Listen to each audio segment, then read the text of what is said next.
The sky above the haunted forest was a vault of iron shot through with pale green fire.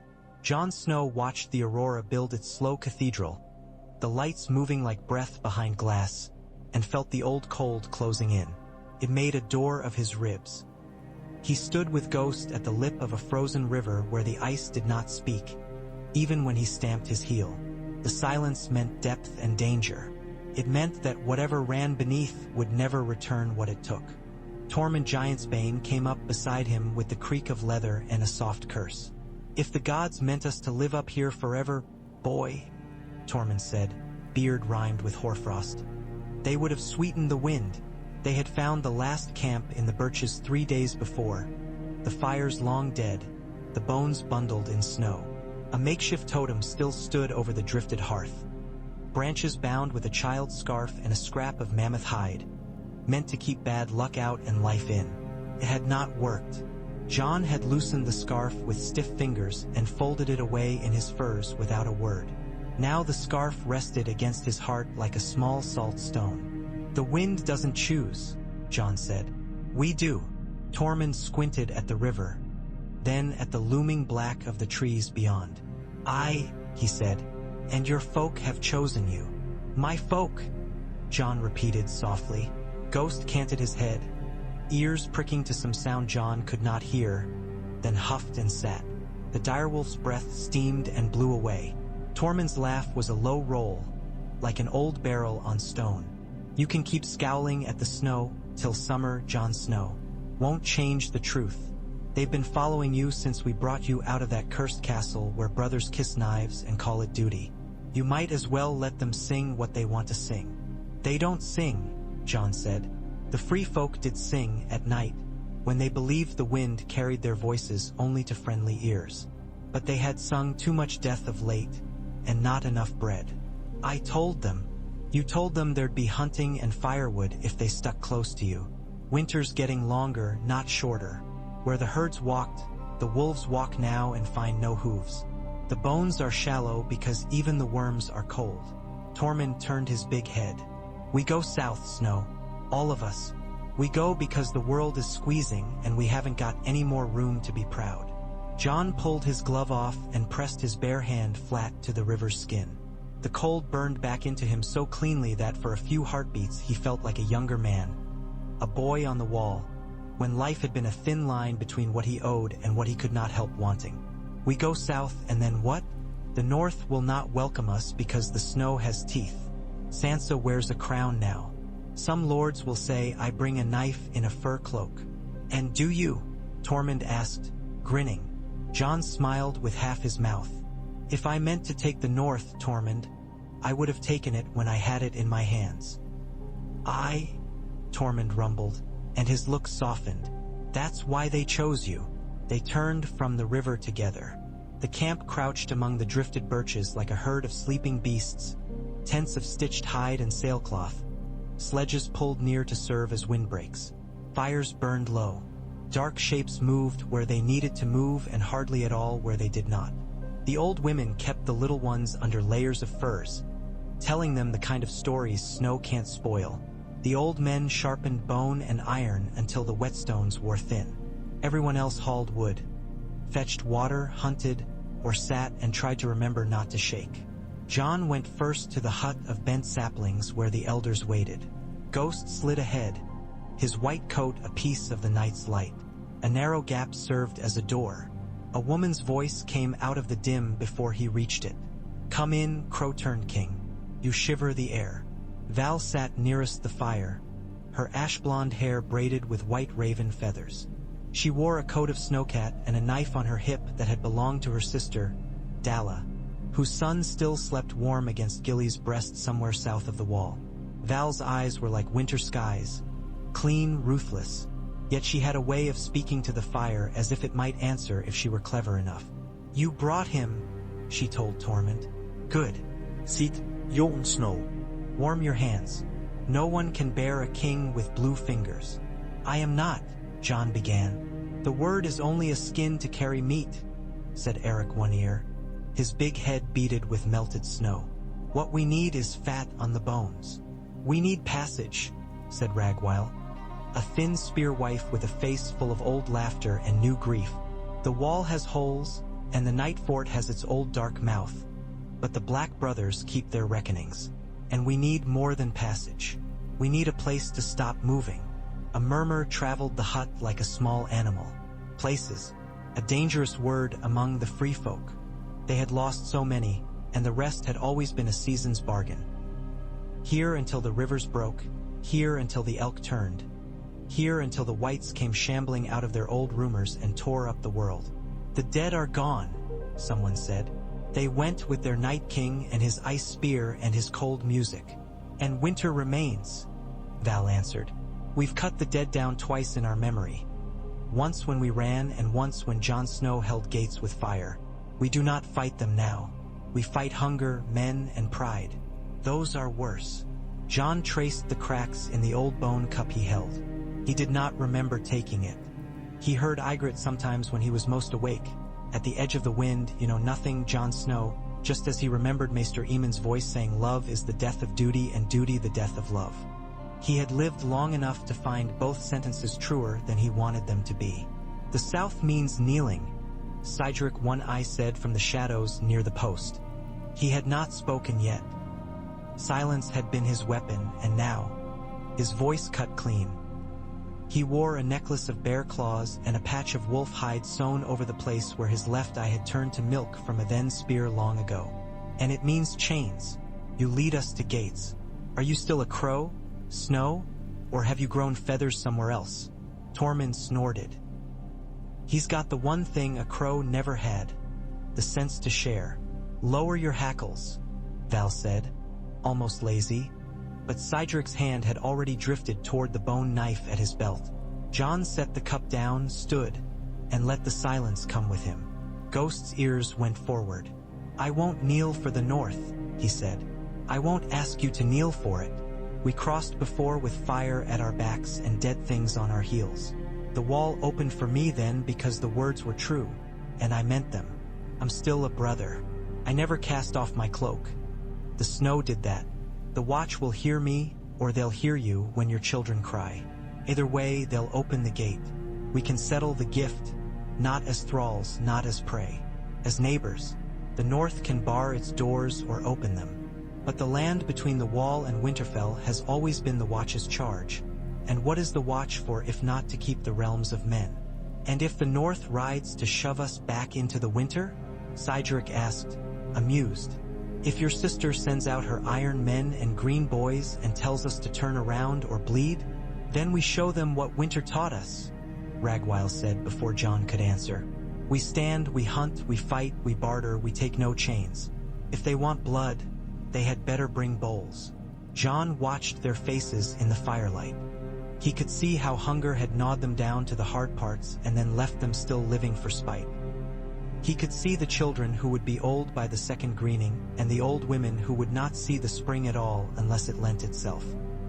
He looked at Tormund, at Val, at the men and women who had followed him past dead winds and bad luck, and felt something old and terrible and simple slide into place, like a door closing. All right, he said. We go south. There was no cheer. Cheering wasted breath and heat. But hands tightened and shoulders eased. And a rustle moved through the camp as if the tent had inhaled. Cydric smiled his brown wolf smile and tapped his bone knife against his thigh. Challenge deferred, not abandoned. Val's gaze flicked up to the roof where the snow creaked with the slight change in weight. Tomorrow, she said, before pale dawn, the river will be held with ropes and stakes and swearing. We cross where the dead bees built their hive and take the moose path to the gorge. I'll take the left flank, Tormund said. You take the curses. Jon left them to fix routes and ratios of wood to men and men to sledges. He stood outside a time, listening. The wind had a new sound in it. A soft hum that might have been nothing but might not. He was a brother still, but no longer only a brother. The weight of both facts sat on his shoulders like two ravens who knew his name but would not speak it. He slept poorly. His dreams showed him a black gate opening like a mouth, and he spoke words that tasted of iron and ash. When he woke, the camp had already risen. Fires hissed like old snakes. Children were wrapped and lifted. The first men and women began to move toward the river with ropes over their shoulders. Jon buckled Longclaw at his hip, the Valyrian steel's old wolf head proud and ridiculous at once, as if some kingly toy had been put into his plain hands. Ghost shouldered close, and Jon touched the direwolf's ear with the back of his glove. "Keep me honest," he murmured. It took the day to cross the river, and 3 people went through the ice despite the ropes. 2 came back breathing, 1 did not. They dug a grave with axes and curses and a half-frozen femur stolen from an old kill, then mounded snow over the body and hammered spears into the drift in a circle. "Winter keeps what it takes," Ragwile said, flat and certain, not unkind. By nightfall the camp had stretched long and thin through the birches, the columns tidying themselves at the edges of their misery like good soldiers. They moved. Days lengthened into the kind of days that hold no time at all, only motion. Jon rode a shaggy white mare with a bad ear and tried to keep the line from breaking every time a sledge stuck or a child cried or a fight spilled into more than words. Tormund took the worst swamps and the steepest cut banks, roaring like a man who believed his voice could lift 1,000 sledges 1 inch at a time. Val found the mushrooms that the snow had failed to choke, the spruce tips that could be of use, and once a fox den full of blind, squealing life that turned to meat, stew, and fur before the sun had grown old.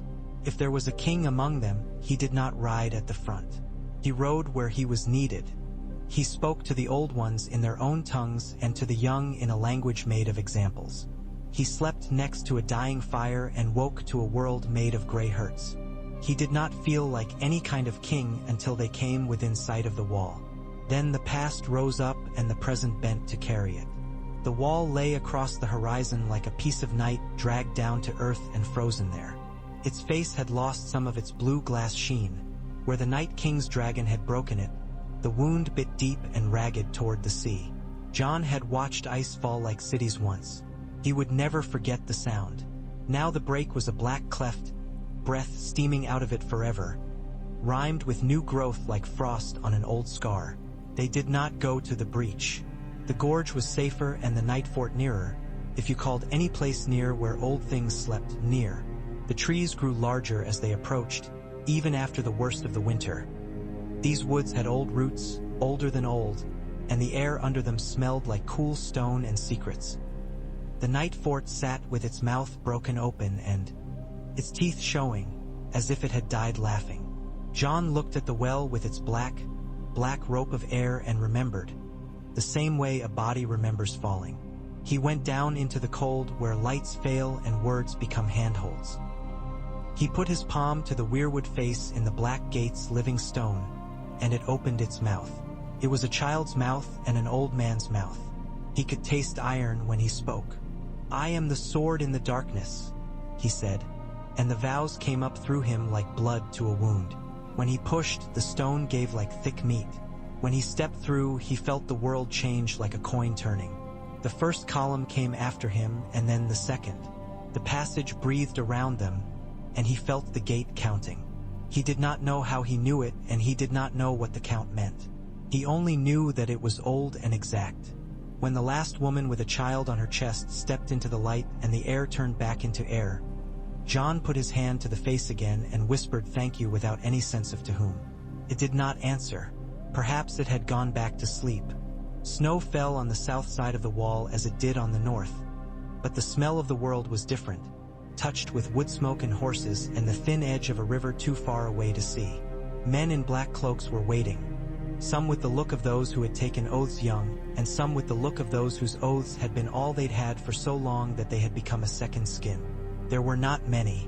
"Lord Commander," Jon said to the man who wore a thin chain and an older worry. He was short, dark-haired, with ice-bitten ears, and his cloak sat on him as if it had never fit quite right. "I am Jon Snow of the Night's Watch." The man's eyes flicked to Longclaw and then to Ghost, then back to Jon's face. "I know who you are," he said. His voice was rough as a leather thong. "I'm Jaren Rivers. The lads call me Rook, but you needn't. You're a brother." Jon nodded. "I'm still a brother. I have not been released from my oath. I request passage for those in my care and protection in the gift. Not charity. Stewardship. We can set traps, cut timber, till soil where it will take seed. We can pay the watch what is fair in meat and furs and wood and work. Romance, said one of the men behind Jaren, under his breath, and someone cuffed him lightly. Jaren's face did not change. You want half the world, he said. I want the half that keeps children from dying because their parents chose the wrong snowdrift, John said. Jaren studied him for a beat, then looked past him. How many? Fewer than we had last summer, Tormund said, stepping forward, big as a door. More than you've got hands to count. Enough, John said. Enough to make either a plague or a harvest. Jaren's mouth twitched. Honest, he said. That will make everything easier and harder. He gestured. Get them to the old crofters' cottages by Mole's Town. We'll have to clear the cat tunnels and put roofs on walls that think they're grass. But there's a well that remembers working and a kiln that might light if we insult it. You can have the lower fields if you don't steal the upper springs. Cut timber from the western allotments only. We've had slides. And no hunting near Queen's Crown unless you like your lungs frozen twice over. The lake punishes the careless. We know the lake, John said. You know one side of it, Jaren said. You'll send word to Winterfell. I would rather my ravens carry good news and a request than nothing at all. The queen in the north likes her good news cooked. I'll send a raven, John said, and I'll ride with it. You're not subtle, Jaren observed. Good. I'm tired of men who are subtle about whether they want to help me. They set up in a world where ghosts had other names. They raised a city out of old bones, weeds, and stubbornness. The crofts became places by the second week. Smoke from every roof, snowbricks shifting toward walls. Fences where children were kept by joking hands instead of fear. The gift remembered being used. It coughed up old tools, old pottery, old grudges turned into soils that would take a root if given enough cover and sentence. Val found an orchard so old it had forgotten the word. Trees gnarled into prayer, and dug under the snow until she came up with apples like stones. She boiled them with water and patience until a sweetness rose that made the air near the pot feel like a mercy. They buried meat and then dug it up and then ate it, laughing. They slept in blankets that didn't make their shoulders ache. They sharpened their knives for rabbits and men both. John sent his raven with Jaren Rivers's chain glinting in the light. He wrote the letter himself at a makeshift table, his hand slow and stubborn. He said the facts. He signed his name and then he wrote another name that had been his more truly, of late, than any written one. Lord Snow, the free folk had called him, in mockery and in pride. He sealed it. Jaren's bird sat on his knuckles like an old teacher listening to a bad answer. 3 days later, Queen Sansa Stark of Winterfell held a council in the great hall that had learned to wear snow, ash, and victory with equal ease. The hearths were full. The chill still lay in the stones. It had moved in years before and refused to be evicted. Maester Wolken stood beside her chair with a handful of parchment and a look that said he had stayed up too late picking words out of the teeth of the night. They've crossed, Sansa said. She had her father's nose and her mother's hair and something of both their stubbornness forged into gentleness like a blade sharpened until it could shave a hair's split ends. Jon led them through the Black Gate, and the Watch didn't lift a hand against them. The Lord Commander invites us to send envoys. He asks for a charter. A charter, Robert Glover said, as if the word itself had tried to bite him. To do what? To live, Sansa said. The gift is Watch land, said Lady Alice Karstark. She had a face that had learned to be calm because it had once learned much worse. It always has been. If the Watch means to take 1,000 wives in the old crofts, I intend to remind them of their vows. They won't, Sansa said, and they cannot even if they wanted to. They are fewer than a man's good fingers. They can barely staff 2 castles. The gift is there because we did not want anyone else to lay claim to it. I am not eager to tell my people that their fathers died at the wall and now their daughters have lost the fields they never had. We can settle them along the long lake, suggested Marlon Manderly, Wyman's thin, clever son, who had discovered both thrift and ambition inside his winter coat. There's good fishing and no one cares for it when the ice goes bad. They know ice. They know violence, Glover said. Your Grace, with respect, We have barely patched our walls into houses again. There are fields that remember fire. There are children who start screaming when a door slams. I will not bring 100,000 wild savages into my table and ask my men to serve them salt. Sansa held Glover's gaze until he looked away. She had learned something from Cersei that Cersei had never meant to teach. How to sit as if the chair were made for you and you were made of stone. They are not savages, she said. They are people. We fought the dead together. We owe each other more than names we like better when we whisper. The dead are dead, muttered a man from farther down the board, and Maester Wolkan made a small noise in his throat that might have been dismay or a cough. The dead do not end, Sansa said. They go into songs and nightmares and foreign hunger. Our neighbors see us as we are in our worst winter. If we turn away hungry mothers, they will think us strong. If we make a home that does not need a whip, they will think us fools.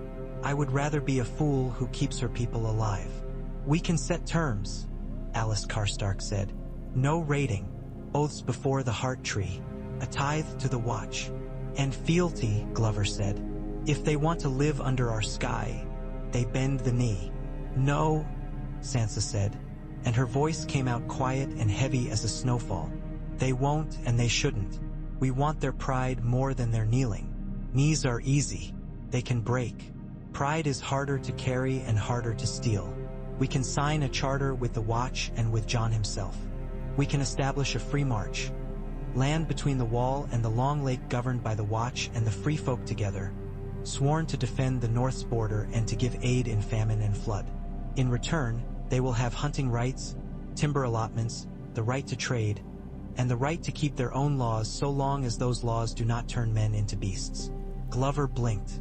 You mean to let Jon Snow make his own country on our northern flank? I mean to let Jon Snow keep my people from starving when a winter worse than this one finds us, Sansa said, and for a heartbeat her voice trembled like thin ice taking a first step. I mean to make the North a place where a child who does not know which name to wear can still choose bread. Send for the banners if you like. We can ride out and kill men who helped save us.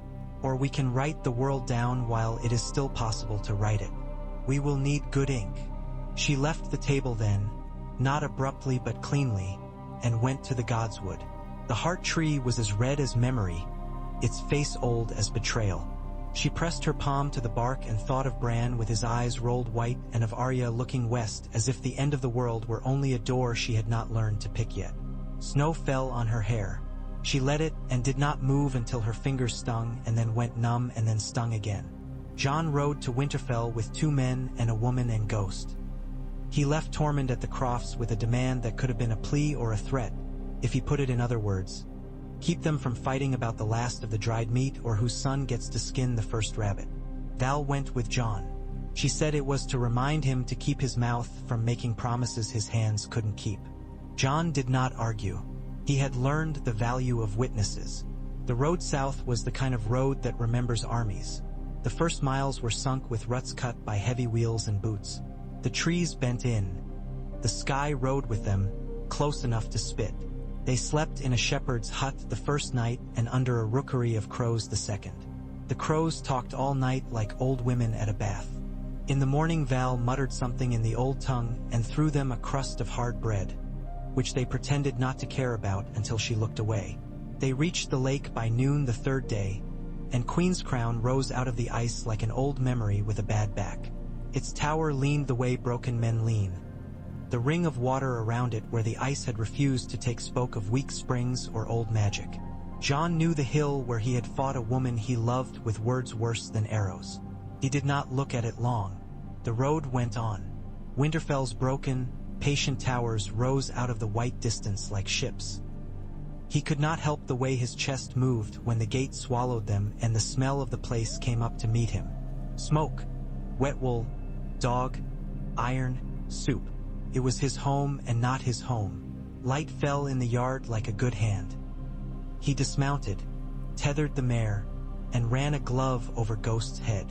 Ghost leaned into the touch and then turned his pale eyes on the doors as they opened. Sansa walked out as if the ground had been laid only to bare her feet. She wore a cloak of thick gray wool lined with white fox and a gown that hung without fuss. She came to him without hurry and stopped a pace away. For a moment both of them were children again, taller or shorter, mouths full of things they could not say. For a moment their father stood bay-high, and them, his hand heavy and kind. "Brother," Sansa said. "Your grace," Jon said, because truth mattered, and names mattered, and he could hold both at once. She laughed, small and true, and put a hand on his forearm. "I dislike when you're right and persistent," she said. "It always means I won't sleep well for a week." They did not embrace in the yard. They were Stark and Snow and Crown, and they knew how to give their people a wall to lean on first. They went into the hall. Val followed, ignoring the way some men's mouths shaped the word wildling, as if it were a burnt crust they could not spit out without losing teeth. Ghost padded beside Jon like a shadow that had learned to breathe. The council spoke and Sansa listened. Jon spoke, and they listened to him not because he was a lord or because he had a crown, but because he had come out of a winter that had eaten stronger men and not finished him. He said the numbers.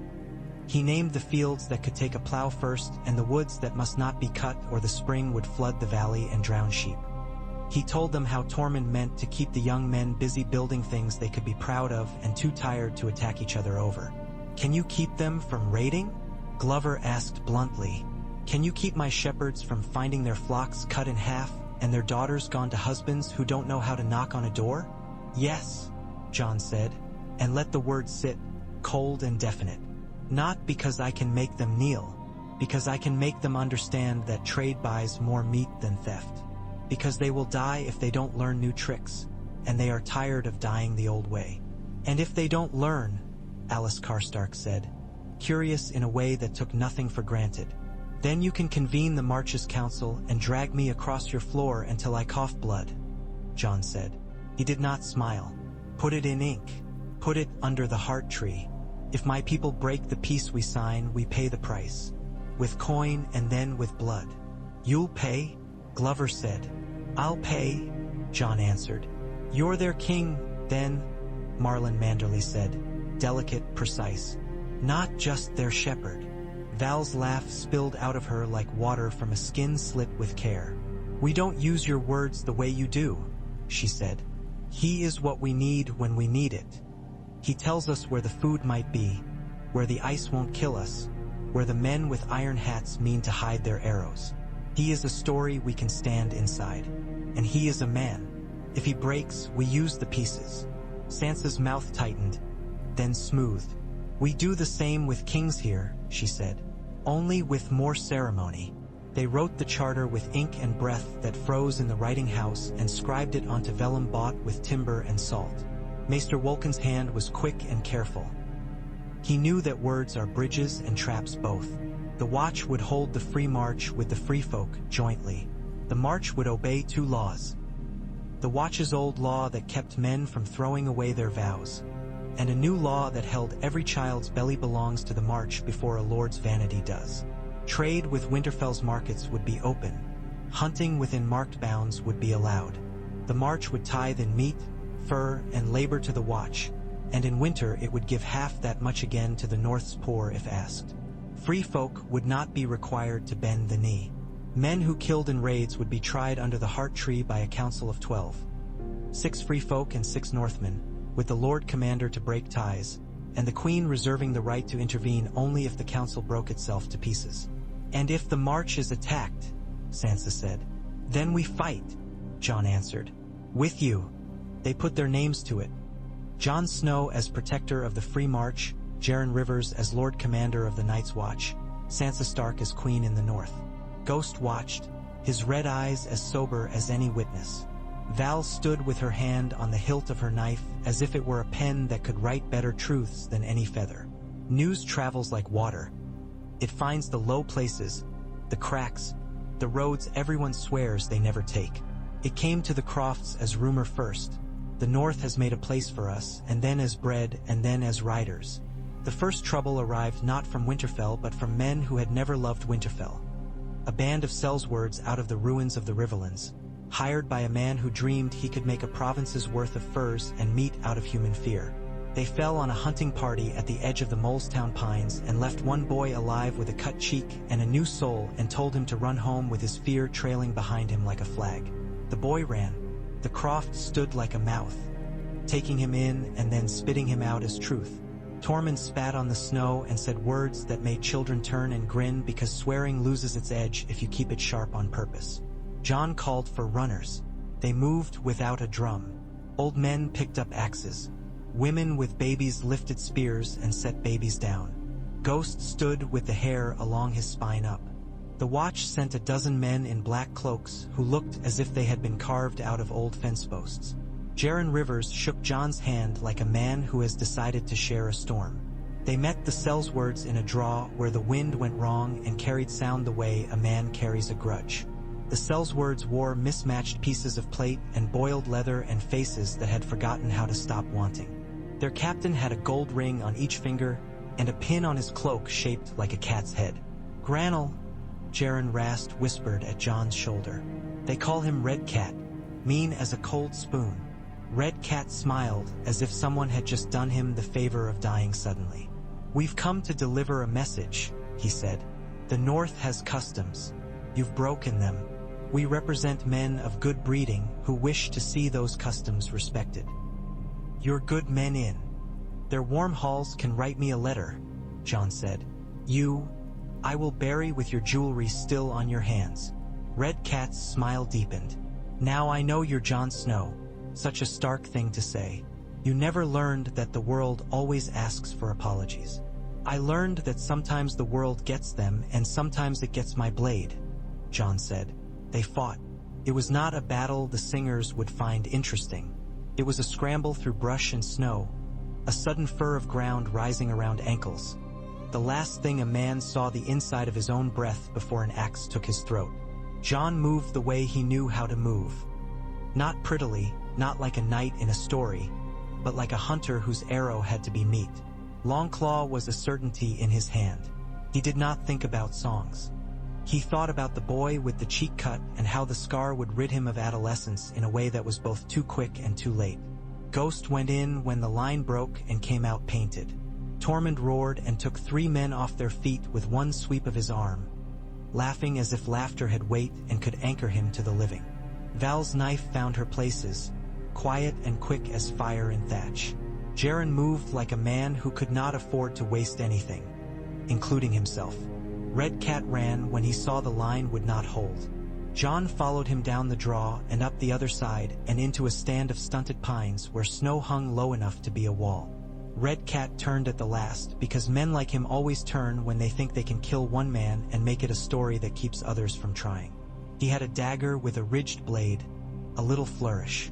Jon cut his wrist and then his throat and let him speak whatever apology the world wanted into the snow.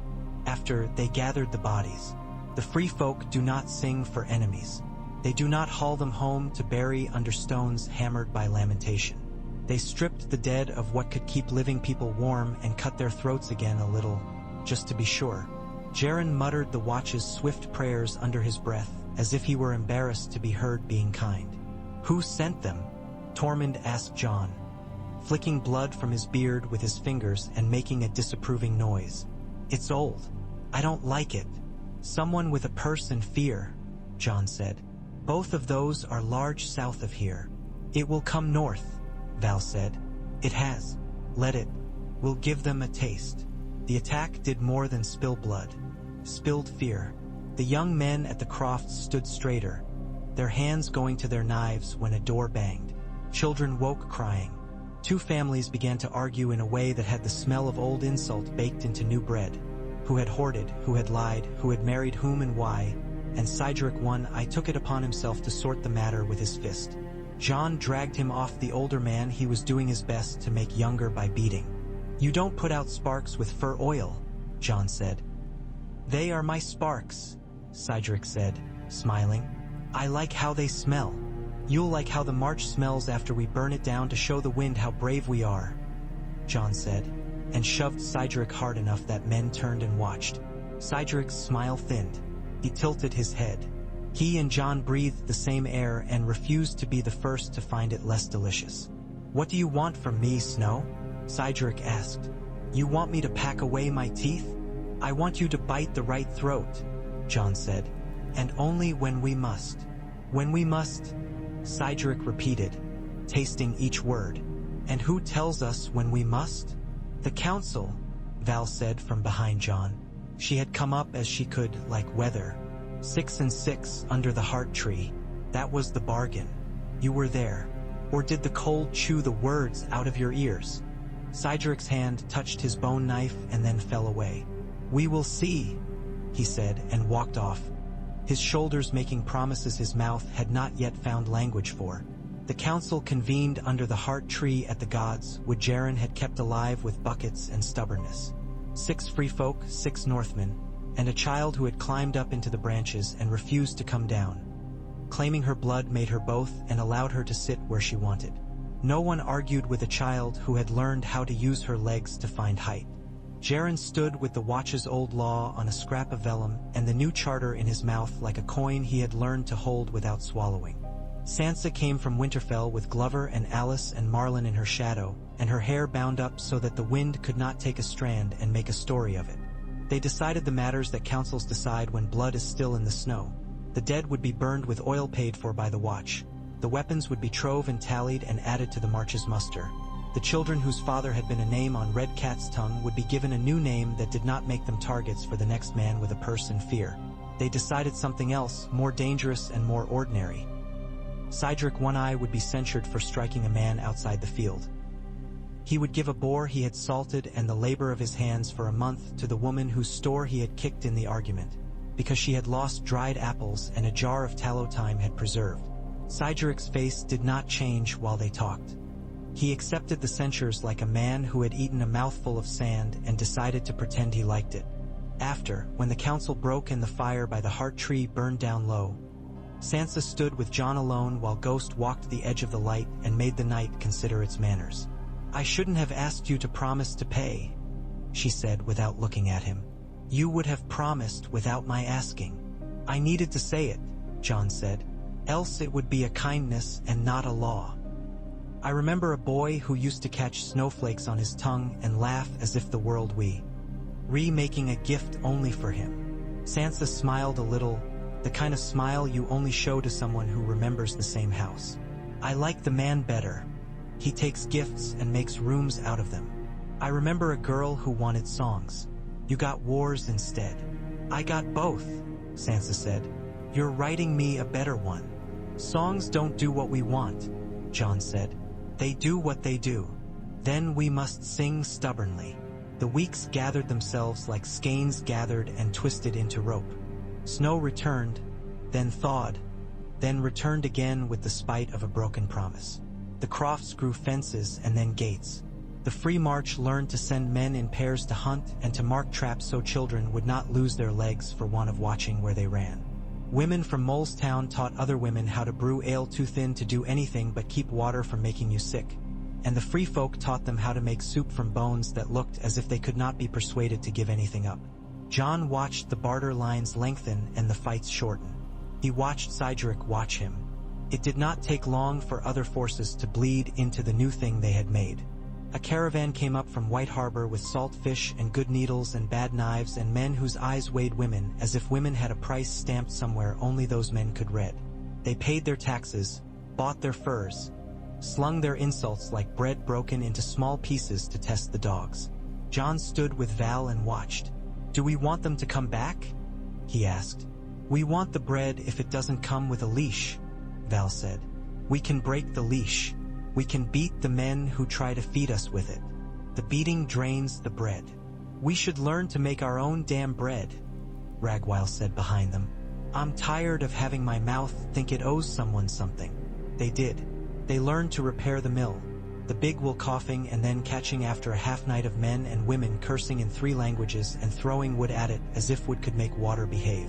The first flour was gray and sullen and made loaves that broke, not tore. It did not matter.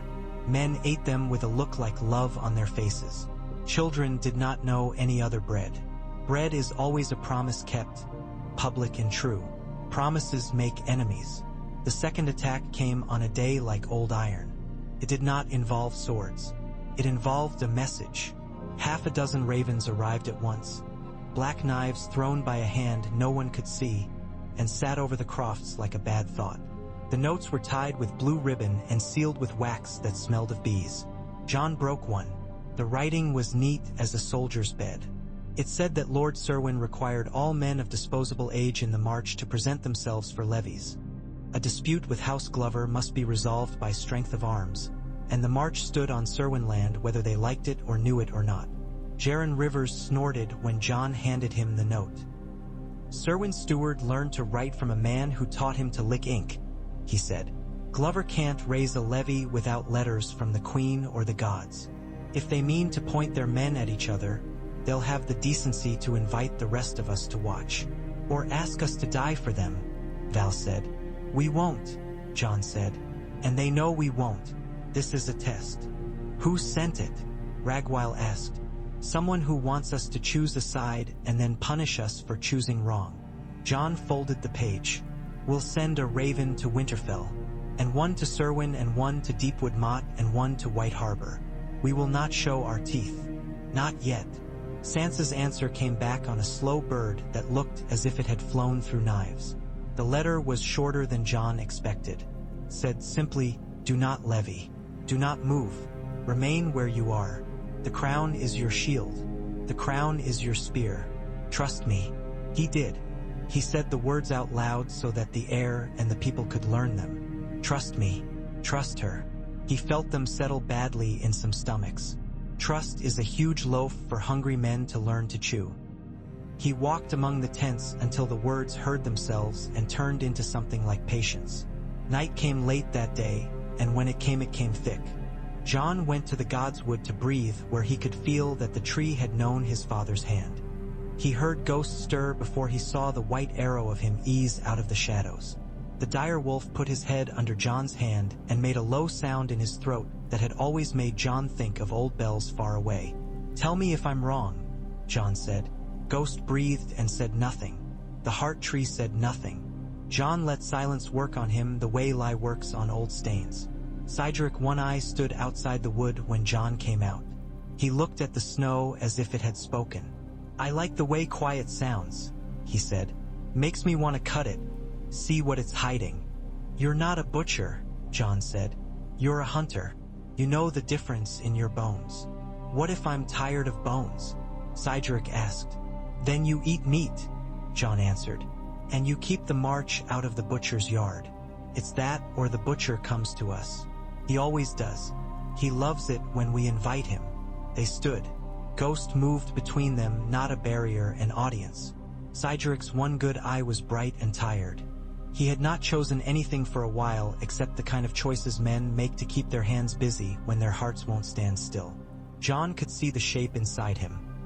A challenge building, not because Cydric wanted to be king, but because he did not know what else to do with all the old words in his blood. The free folk do not keep their questions long. They throw them at each other until someone bleeds enough to answer. Say it, John said. If you're going to, say it. Cydric smiled. You stand under trees and you think they make you taller, he said. You stand next to your wolf and think you smell like him. You think your sister's ink makes a cloak I will wear because I am cold. I don't wear your cloak. I don't wear any cloak. If there's a king, he eats where I eat and shits where I shit, and his knife looks like mine. You've started to think your knife looks like something that moves men who don't like knives. I don't like it. Challenge, Ragwile said from the dark. She had come quietly. A few others moved behind her, the way tall grass moves when a boar puts his nose down. Speak it, or stop making noises that want to be it. Cydric's hand went to his bone knife. He touched it as if touching a memory. He looked at John, and in his look there was nothing of hatred, only hunger and fear and all the old aches that had turned men into chiefs since the first fire took. Challenge, he said. Val stepped forward. Not here, she said. You don't bleed under the heart tree unless the tree agrees. It doesn't like your kind of blood. Where? Cydric asked. Torch's yard, Tormund said as he shouldered between men as if he were shouldering between years. Flat, hard, old, and full of ghosts who love a fight. Dawn. Dawn came gray and tasted of iron. The yard had a ring trampled into the old snow, torch stubs frozen in like teeth. Men and women stood around with their breath-making banners. Sansa had not come. Jaren had, and he watched as if his chain weighed more today. 12 old ones sat on the benches they had dragged through the drift. They did not look pleased. Cydric stripped to his waist. His skin was a map cut by years. Jon handed Longclaw to Ragwile and took off his cloak. He kept his shirt. He didn't need to make the morning colder than it had to be. He chose a spear. Cydric's eyes widened, then narrowed with curiosity. "Think you can push me around the yard like a fat goat?" Cydric asked. "I think a spear reminds a man how far away his heart is," Jon said. They circled. The ground had its own ideas about balance. It lied and then told the truth in the same step. Cydric came in quick and low, his knife slanting for Jon's ribs. Jon turned his shoulders and slapped the blade away with the spear's shaft, using the weapon like a staff. The knife nicked cloth and made it sing with cold. They moved again, breath and bone and old winter. Cydric was better than Jon at chaos and worse at patience. Jon learned that quickly and held it as a coin in his mouth. They fought long enough that the cold turned their fingers stupid. Noses bled, and the blood steamed. Jon waited. He let Cydric come to him again and turned him aside, letting the yard be a slope that drained Cydric toward regret. When he saw it, the step that was half a heartbeat longer than it should have been, Jon moved. He used the spear as a hook, caught Cydric's ankle, and made the ground jump up to meet him. The knife flew. Jon put the spear's head at Cydric's throat and felt the heartbeat there like a bird in a man's mouth. Cydric was breathing like a pair of bellows that had done too many winters. He looked up at Jon. "Do it," he said, and his voice was easy with the word. "No," Jon said. "You think I'll thank you?" Cydric asked. Blood made his smile look younger and older both. "You'll have to kill me later. I don't change." "Then I'll kill you later," Jon said. "Not today. Today you go to the woods with Ragwile and cut poles for fences until you remember what it feels like to protect something you can touch. If you don't return, I'll come get you. If you return with your old blood on your hands, I'll spill it." The yard breathed. Some men looked disappointed. Some looked relieved. Most looked as if they had been waiting to learn what kind of king Jon would be. He didn't make a speech. He did not raise his hands. He pulled the spear away and touched Cydric's shoulder, once hard, as if he were driving a nail into something that needed to be made solid. "Get up," he said. Cydric got up. He walked away with Ragwile. He did not look back. By nightfall, the council had affirmed what had happened in the yard with the shape of law. Cydric paid a price, not with his life but with his labor and his oath to keep his knife for enemies the council named. He gave his bone necklace to the woman he had wronged and watched her snap it onto her wrist, where it looked like a hand closed around old trouble. He picked up a pike and went to the trees. It was not mercy. It was work. Word of the duel and its ending went south. Men who had been sharpening their pens to write Jon Snow's obituary set the points aside and wrote instead about wild justice and new kinds of winter. A minister of coin in King's Landing considered whether a free march might make the North more stable or less. He wrote to the hand. The hand wrote to the king. Bran Stark rolled his eyes up until they saw the white behind the words and said nothing. He was saying other things to other trees. Spring made a noise like a door opening in slow motion. The free march plowed land that had not known a blade since men had sung another king's name. They threw seed into furrows and said rude things so the earth would know they were paying attention. The first shoots came up like shy animals, small green question marks. Men went to their knees in the fields without thinking about the word. Women laughed with their mouths open so widely a child could have walked in and found a bed there. Ghost made circuits around the plots, nose down, tail high, a pale sentinel in a new city. Trouble did not stop. Men who had lost power do not stop trying to find it under new tables. A band of broken men tried to take Mole's Town and found themselves thrown into a pit they had dug once to trap badgers. A fever came through the march and turned half a dozen cheeks to fire. A wise woman from the thens with a braid as thick as a man's wrist burned herbs and whispered things into the steam that made the fever throw up its hands and leave, muttering. Children fell into wells and were hauled ut so filthy that their mothers had to scrub their skin with snow to find the child they recognized. If a world is new, it tests each joint it has made. Sansa came often, and when she could not come, she sent her face in letters. Jon started to recognize her handwriting the way a man recognizes a path in fog by the feel of the ground. They argued once, properly, about a small thing that was not small, who had jurisdiction over a man in the march who had killed a Winterfell shepherd's 2 dogs and then lied. Sansa wanted the man tried in Winterfell.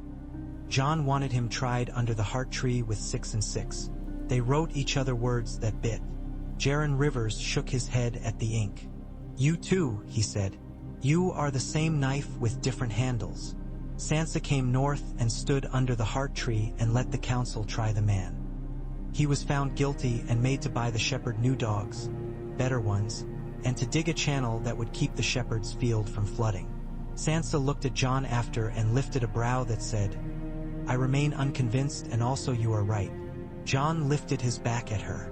They were brother and sister, and more than that now. Neighbors. On the first day that the lake broke in a circle like a coin under some god's thumb, Jon stood on its edge and thought of ghosts. He heard footsteps and did not turn.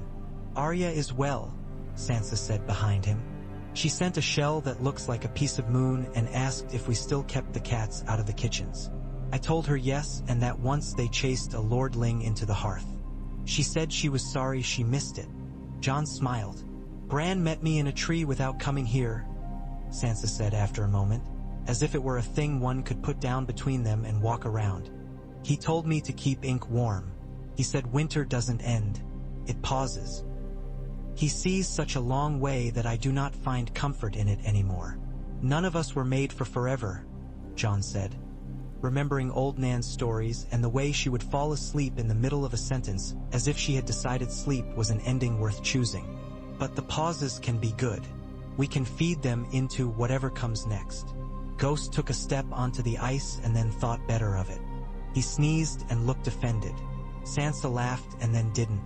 You'll always be able to call men, she said. I will always be able to call laws.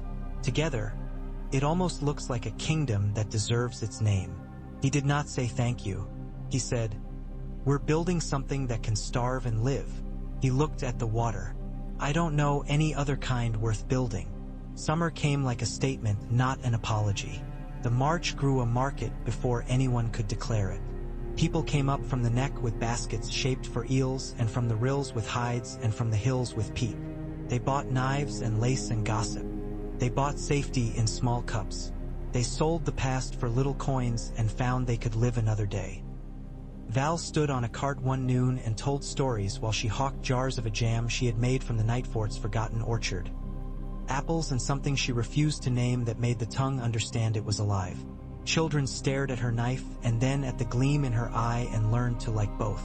Tormund found his way to a group of young men who had begun to swagger in a direction that led toward grief and taught them a stupid song about goats and kings that had a clever lesson hidden under its last verse. Jaron Rivers stood at the edge of the market with arms crossed, chain glinting, and smiled as if he had miscounted a thing and found himself richer for it. Cydric came back from the woods with shoulders that sloped less and hands that shook less. He did not apologize. He did carry fence posts without being asked. He stopped smiling at the wrong times and started at the right ones. He watched Jon and did not challenge him again, not because he had been broken but because he had found another way to keep his knife sharp. Standing at the market's edge when men who did not wish the march well thought it might be easy to test.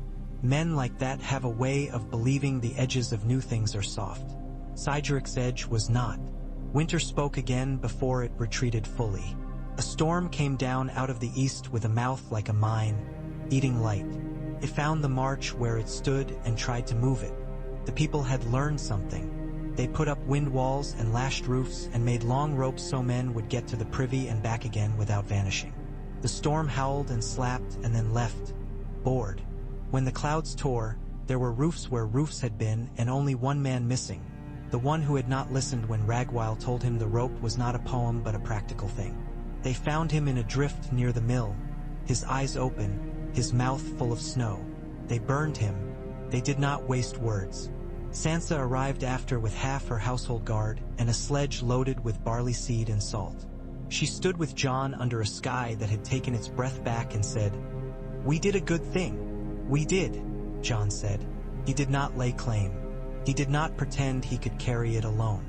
"Bran wrote," Sansa said, rolling her eyes a little, which made her look more like the girl she had been and more like the queen she had become. "He says the Iron Throne has a new cushion."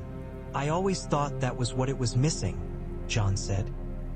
"He says there is a priest in Volantis who walks into fire and doesn't burn and says your name while he does it.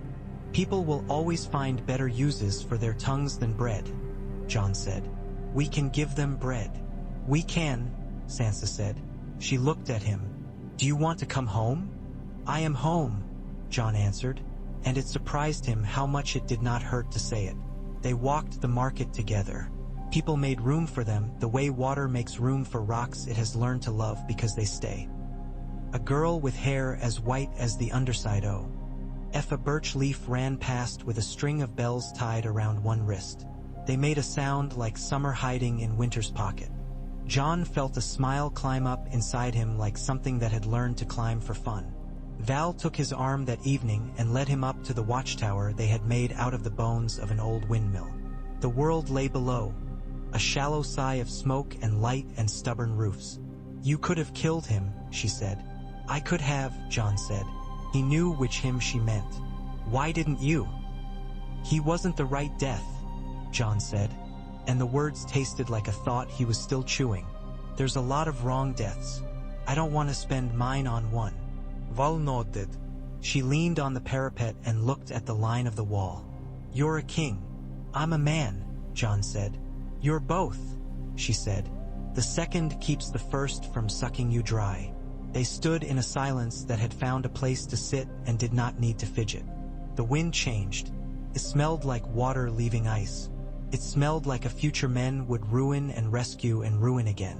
Ghost lay at their feet, head on paws, dreaming of trees that bled small, sweet air. That night the free folk lit fires along the field edges, little red stitches holding the world together. The watch kept their watch. Winterfell kept its walls and its laws. The king in the south dreamed trees and oceans and saw both bigger than any man could afford. The free march slept, and when it woke it did not remember to be afraid before it remembered to be hungry. That was a kind of victory. Other winters would come, with teeth of iron or ink or both. Men who preferred easy enemies would come. Old ghosts with new masks would step out of old stories and try to convince the living that a new song could not be sung. None of that mattered tonight. Tonight the fields lay under a sky that had decided to be merciful, and a man who had been a boy under another sky stood at the edge of what he had made and let himself breathe as if air were not the only thing a man needed, but it might be the best thing to remember first. Weeks later, word came north that red priests had taken to speaking Jon's name over fires with the solemn foolishness of men who had decided to be right about the wrong thing. Jaren Rivers snorted. "They can cast their nets into their own hearts and haul a god out for all I care," he said. "Just don't set anything alight that belongs to me." "We'll keep watch for Zeal," Val said. "It has a smell, like fat going bad on a hot day." They had other matters. A cow went missing and turned up in the mill pond, which raised more questions than it answered. Ragwell's niece decided she would marry a young man with a look like a storm no one had invited. The council decided she could, since she could also hammer a hinge correctly. A raiding party from the Rills came up to test the march's edges and left with broken spears and lessons as souvenirs. The market learned how to be noisy without turning into a fight. Sansa wrote again, the kind of letter that has a laugh down the middle. She wrote that the grain stores would be filled properly for the first time in years, and that children had begun to run through Winterfell's halls without flinching when the door slammed. She wrote Arya had sent another shell that was new and old at once. She wrote Bran had found a name somewhere behind the eyes of a crow and had not told anyone what it meant. She wrote simply thank you. Jon did not write back at once. He went to the fields and the Godswood and the watchtower. He went among the tents and houses that were not tents and would be houses soon. He went to Jaren and argued about whether the watch's kitchen could be spared a pot if the march brought back two like it from White Harbor. He went to Val and watched her carve small birds into the handles of knives, as if she were teaching the wood to remember what flying looked like. At night he stood with Ghost and watched the stars until they stopped feeling like a judgment and felt like company.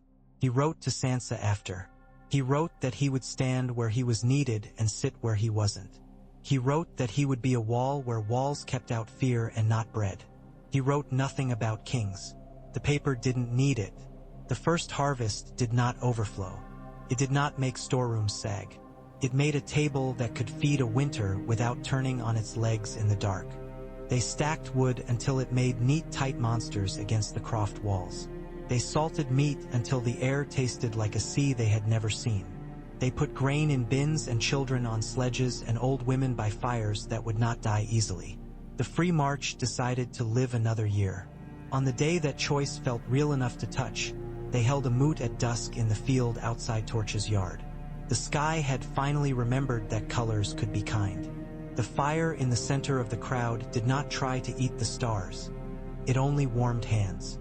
Tormund stood up and said things that made men laugh and then made them think twice about why they had laughed. And a woman sang a knife song so soft that the knives felt seen and did not feel the need to show off. Then Val stepped forward with something on her arm. It was not a crown in the Southron sense. No gold, no gems, no high circle meant to make a neck stiff.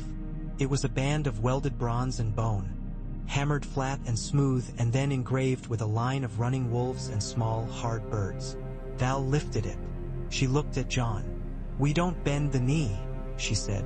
"We don't raise thrones, but we mark what we mean to keep. We mean to keep you if you don't run." Jon looked at the band. He felt the weight of it in the air. He felt the eyes on him, and he felt, more keenly, the way 1,000 hungers had turned toward him and learned to be patient because he had told them they could. He thought of Maester Aemon, of Ygritte, of his father, of Ned Umber with a boy's face on a wall that had Tog. Them all to be as hard as things that break hard. He thought of Sansa's ink.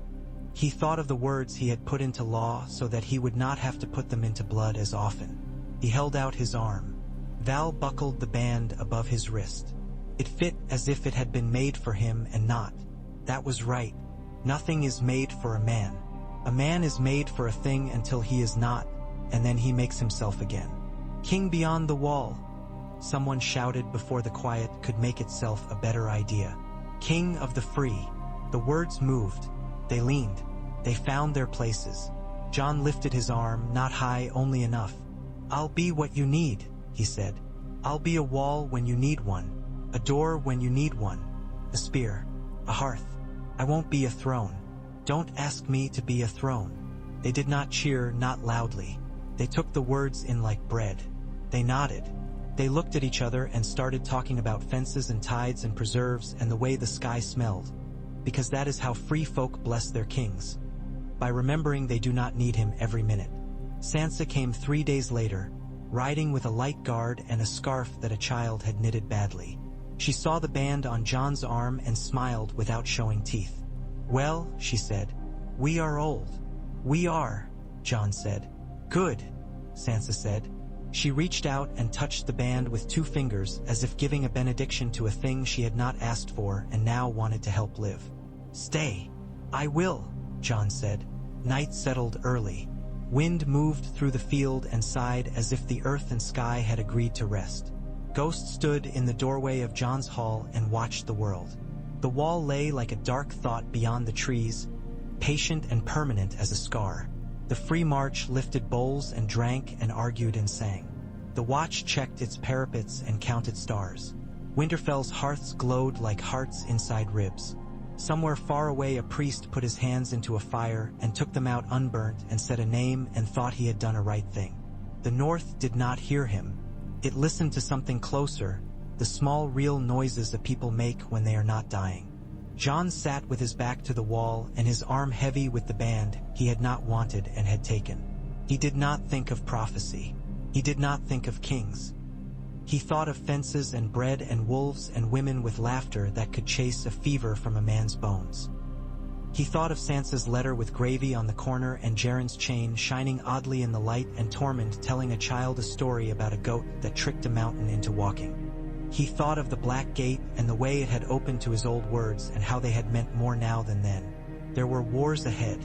The North would not stay quiet because men who had learned to live do not stop learning to want, and men who had learned to rule do not forget the taste of it in their mouths at night.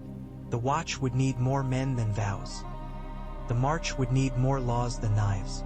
The fields would need more rain than prayers. None of that unmade this night. He reached down and set his hand on Ghost's head. Ghost lifted his muzzle and huffed. Jon closed his eyes and slept, not as a king or a brother or a hero or a sin, but as a man who had put his hands into the cold and made a place that could keep heat without lying, at least for a while.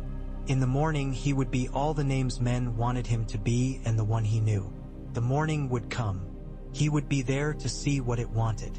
When it came, it found him standing by the field with a spade and a piece of bread in his pocket. He had work. He had a people. He had a sister writing and a wolf watching. He had winter at his back and spring at his feet and a sky that had not yet decided to be cruel. He had a band around his arm and a promise in his mouth. He had, perhaps, enough.